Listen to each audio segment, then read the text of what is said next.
आंदोलन जो चला रहे हैं वो सभी पढ़े लिखे नौजवान हैं। वो नौजवान हैं जो कल अधिकारी बनेंगे। आज उस सरकार ने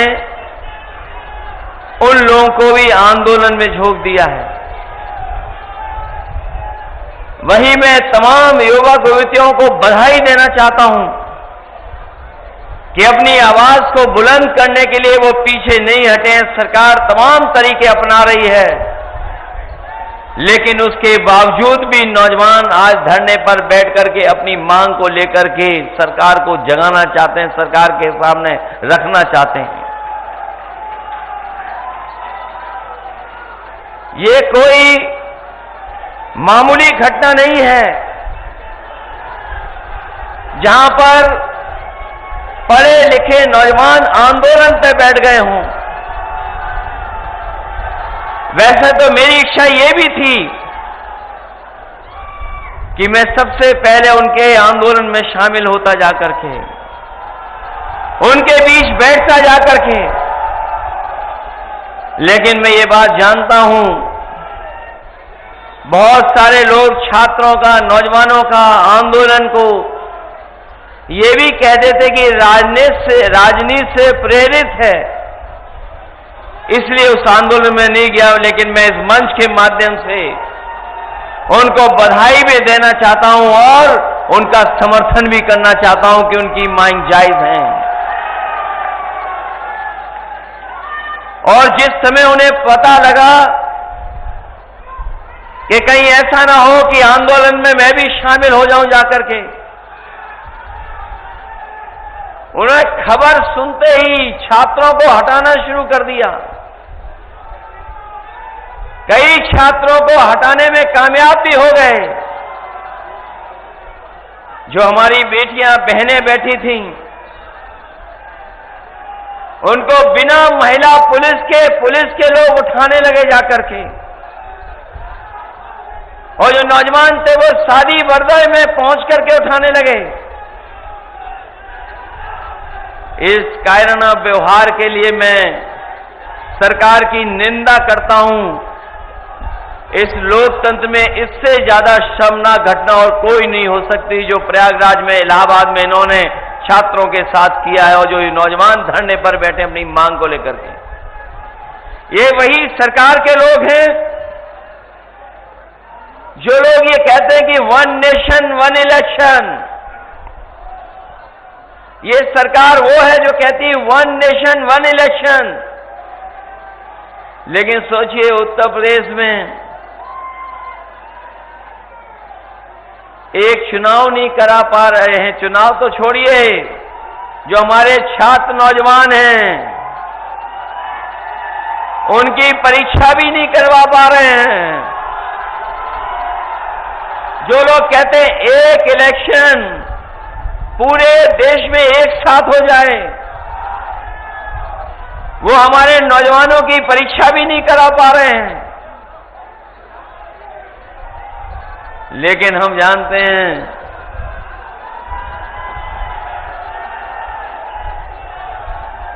ये भारतीय जनता पार्टी में और इस सरकार के एजेंडे में न नौकरी है, न सौहार्द है, न भाईचारा है।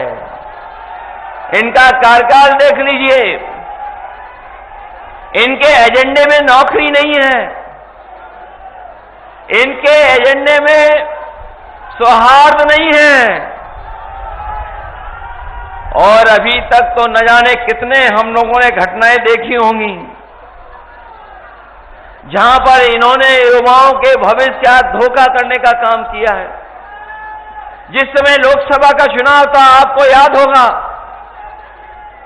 हम लोग ये बात जगह जगह कहते थे कि ये सरकार वो है जो पेपर लीक जानबूझ करके कराती है,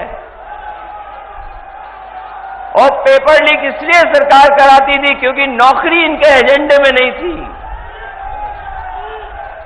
और उसी का परिणाम यह है कि इन्होंने नौजवानों को नौकरी नहीं दी, उनका भविष्य अंधकार में धकेलने का काम कर रहे हैं। ये भारतीय जनता पार्टी का इतिहास बन गया है कि अगर पेपर लीक होगा तो उसमें भाजपा के लोग शामिल हैं। पेपर लीक में भाजपा के लोग शामिल हैं। परीक्षा प्रणाली में हेराफेरी करने वाले में भी भाजपा के लोग शामिल हैं। परीक्षा की तारीख भी टालने वालों में भाजपा ही के लोग शामिल हैं। और सबसे ज्यादा परीक्षा रद्द हो जाए उसमें भी भाजपा ही लोग शामिल हैं। आरक्षण मारने वाले भी भाजपा ही हैं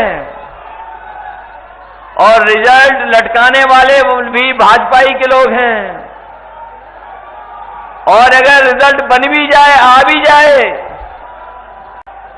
तो कोर्ट में भी लटकाने वाले अगर कोई हैं तो वो भाजपा वाले हैं।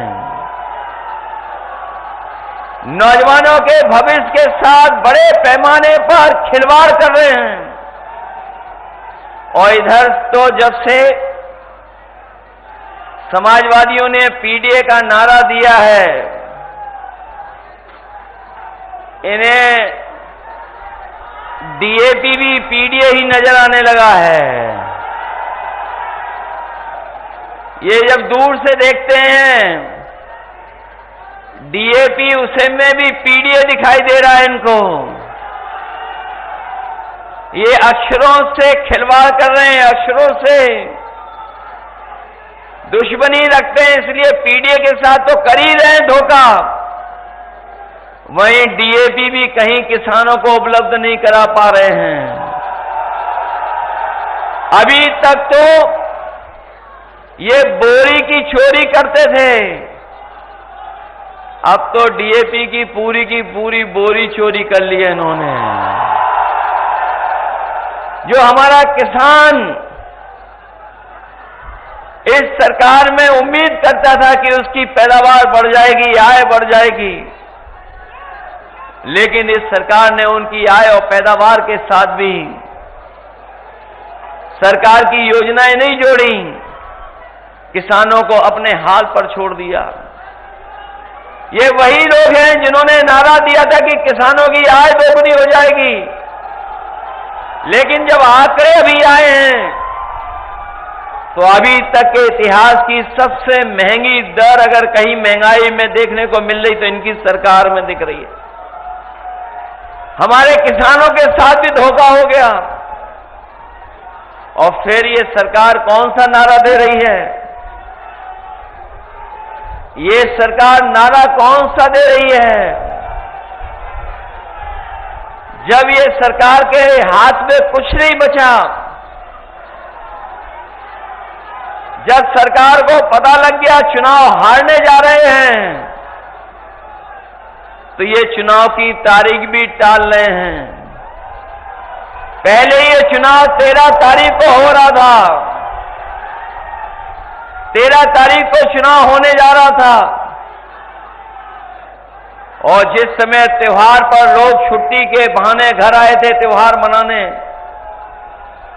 जब त्योहार मनाने दूर दूर से चले आए लोग, उन्होंने अपनी छुट्टियां बढ़ा ली, ये देखते हुए कि 13 तारीख को वोट डाल करके जाएंगे। जब ये भनक भारतीय जनता पार्टी के लोगों को पता लगी तो उन्होंने चुनाव भी टाल दिए। जो चुनाव टालने वाले हैं वो बहुत बुरे हारने जा रहे हैं। पहले चुनाव इन्होंने अयोध्या का टाला, याद होगा आपको, चुनाव अयोध्या का टाला। मुख्यमंत्री जी 1 बार गए, 2 बार गए, 3 बार गए, और जब उन्होंने अपना इंटरनल सर्वे करवाया तो उनको जानकारी हो गई कि इंटरनल सर्वे में वो जीत नहीं रहे हैं। उन्होंने चुनाव वहां का भी टाल दिया।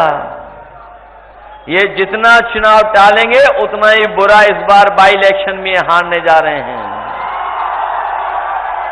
और यहां के लोग तो मन बनाए बैठे हैं। अभी जो लोकसभा चुनाव में बेईमानी हुई है, ये चुनाव जीता जिताया आपके हाथ से छीन लिया।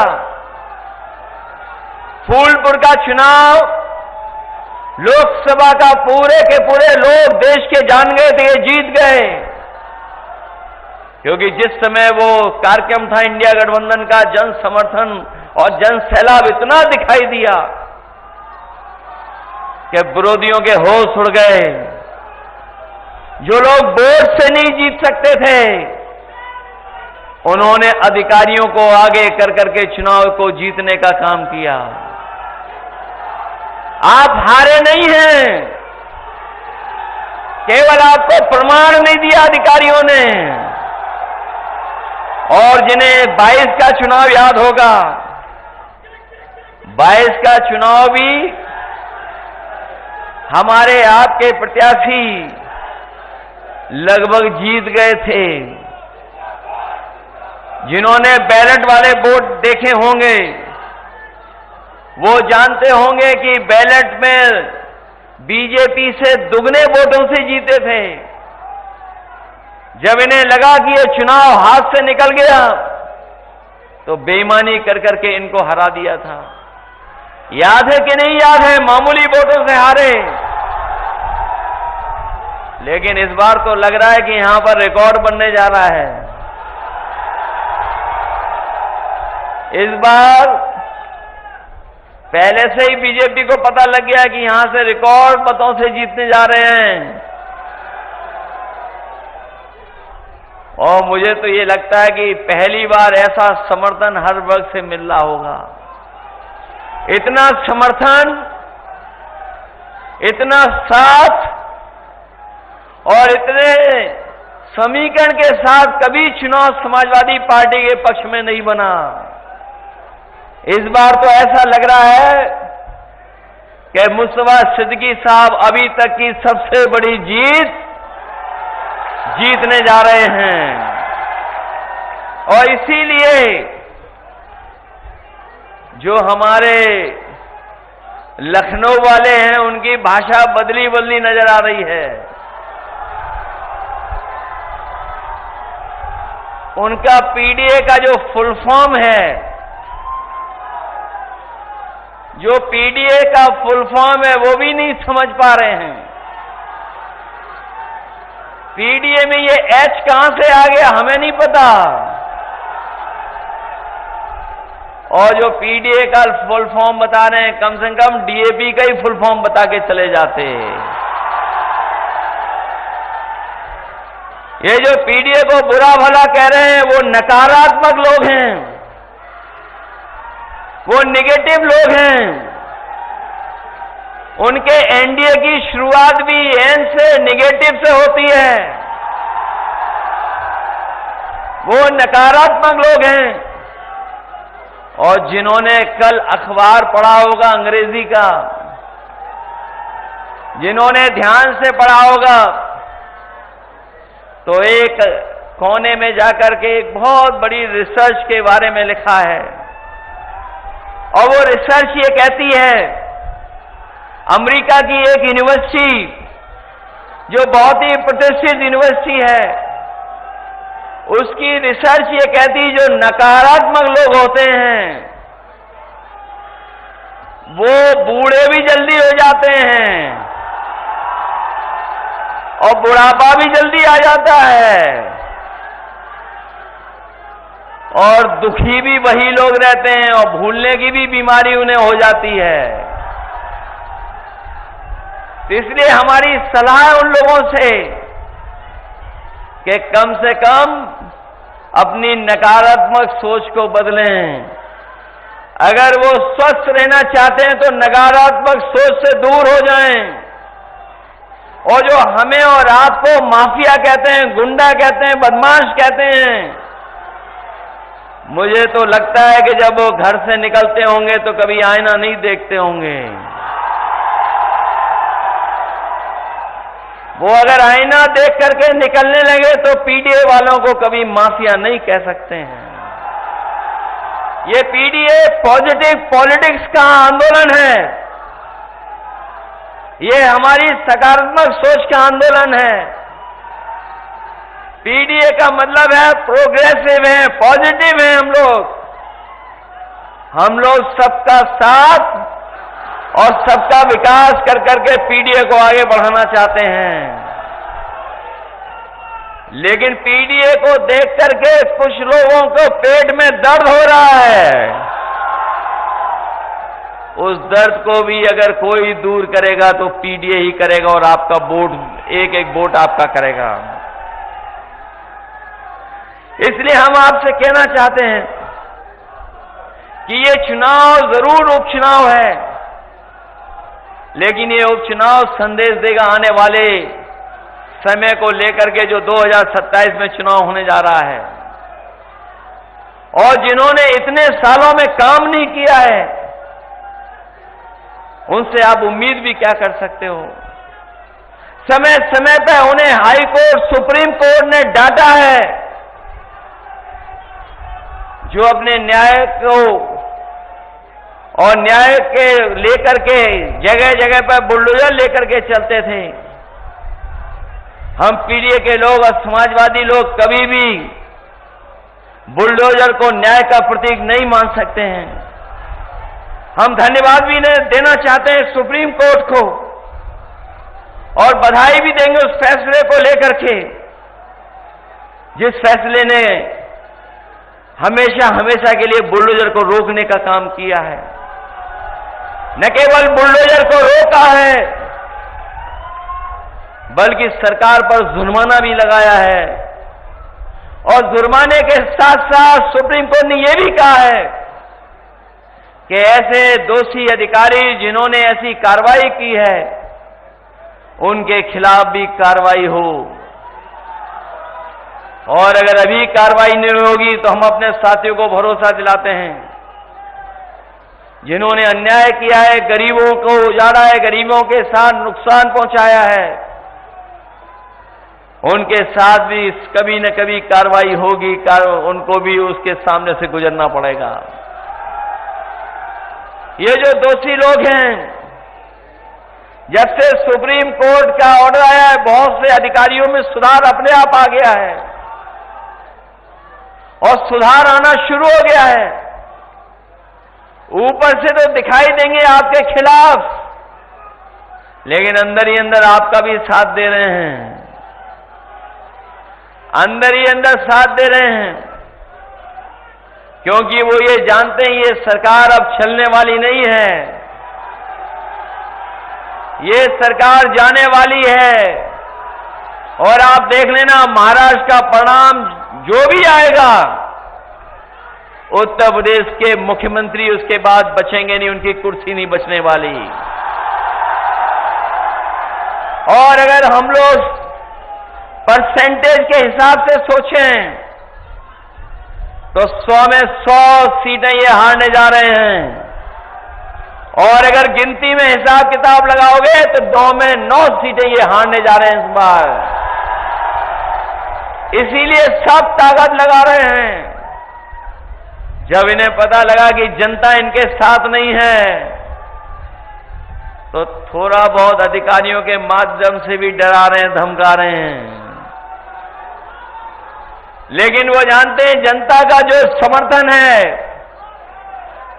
उससे न केवल सरकार डरी हुई है, बल्कि उनके भाषण सुनोगे तो वो खुद भी हिले हुए दिखाई दे रहे हैं कुछ कुछ।